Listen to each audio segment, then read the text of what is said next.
Hello and assalamu alaikum everyone. You're watching Zeb FM Digital powered by Zabist University.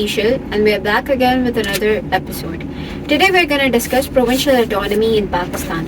What it means, why it matters and how 18th Amendment changed everything. I have my three classmates here. Assalamu alaikum. Walaikum Assalam. Please introduce yourself. I am Umar Fatma and I am from Biotechnology Semester 2. Assalamu alaikum. I am Anshra Qureshi and I am from Biotech second semester. Assalamu alaikum. I am Alina Habib and I am also from Biotechnology Semester 2A.